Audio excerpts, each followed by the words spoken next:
Kasuku gamubugumye Kasuku mumuberedde ki nze ndaba abantu bangi bali Kasuku Kasuku tayina musango gonna sigulaba nawo tisimanyi yatudde ng'omuntu ayogera kyogamba wenkulinana nga onywa obutwa nga nange nfa mutwale erina mu olugezigezi Kasuku vlogger. He can get content, apply it, put it on YouTube for people, his fans to view. Tamale Mirundi is an expert communicator who has been a communicant for the president for 14 years. Who doesn't want to take an interview from such a prominent person? Gwe. Kasuku has no anything to answer to anybody. Kasuku never insulted the king. He didn't. Even Mirundi never insulted the king. He looked at the pictorial image.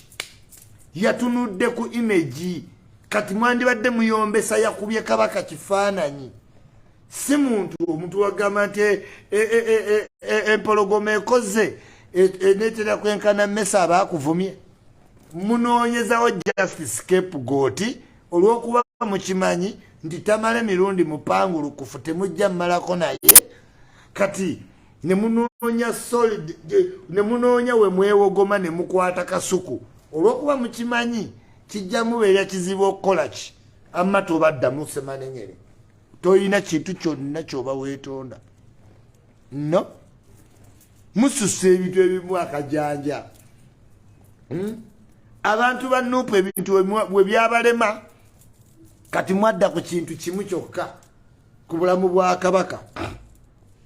I want to inform everybody. Nakatadde ne status. Buganda Kingdom.